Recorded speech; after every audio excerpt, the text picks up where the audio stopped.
Pernah kebayang nggak, apa sih yang bikin sebuah sistem pendidikan itu bagus banget? Hari ini kita bakal jalan-jalan keliling dunia buat cari jawabannya.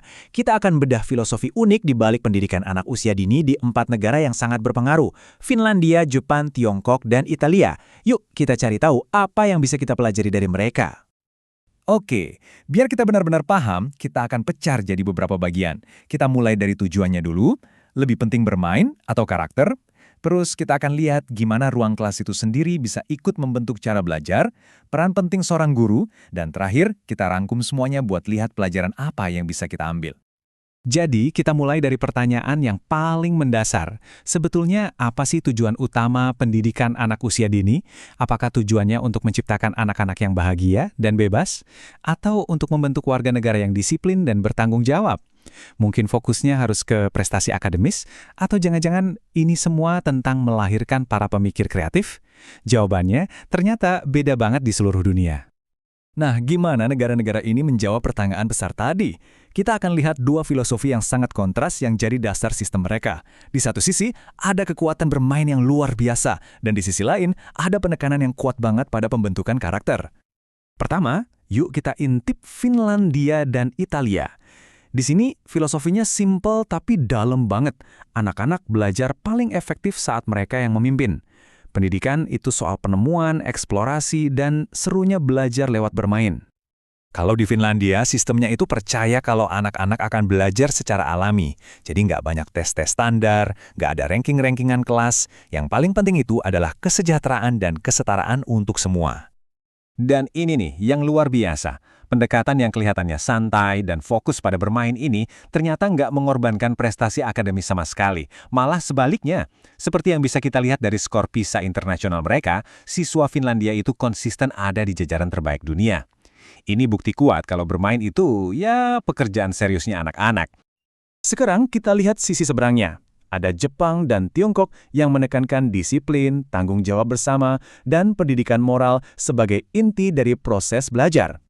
Di Jepang, landasannya adalah sebuah konsep yang disebut Doutokyo Kyuiku. Ini bukan cuma sekedar mata pelajaran loh, tapi sebuah filosofi yang meresap. Tujuannya bukan cuma bikin siswa pinter, tapi membentuk manusia yang baik. Individu yang punya rasa hormat, tanggung jawab, dan disiplin. Karakter itu nomor satu. Mirip dengan Jepang, sistem pendidikan di Tiongkok juga dibangun di atas pilar, disiplin, dan kerja keras. Sejak usia dini, semua jalur pendidikan itu diarahkan ke satu tujuan besar, Gaokao, ujian masuk perguruan tinggi nasional yang super kompetitif dan bisa menentukan masa depan seorang siswa. Oke, sekarang kita geser fokusnya. Bukan lagi soal apa yang diajarkan, tapi di mana belajarnya. Karena seperti yang akan kita lihat, lingkungan itu sendiri, baik fisik maupun sosial, bisa jadi salah satu guru yang paling hebat.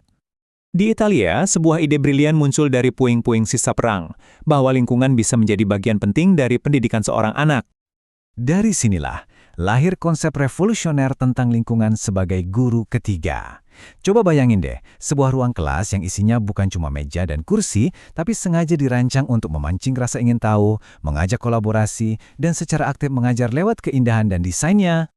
Jepang juga menekankan pentingnya lingkungan, baik lewat hubungan yang dalam dengan alam, maupun dengan mengajarkan tanggung jawab kolektif. Di sana, para siswa bertanggung jawab untuk membersihkan sekolah mereka sendiri. Lalu, bagaimana dengan para gurunya sendiri?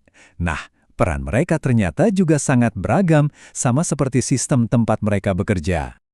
Model di Finlandia ini dibangun untuk menciptakan profesi guru yang elit dan sangat dihormati. Setiap guru wajib punya gelar master, dan mereka punya kebebasan penuh untuk berinovasi. Dan rasa hormat ini bukan cuma sekedar kata-kata, ini benar-benar terwujud dalam kompensasi mereka.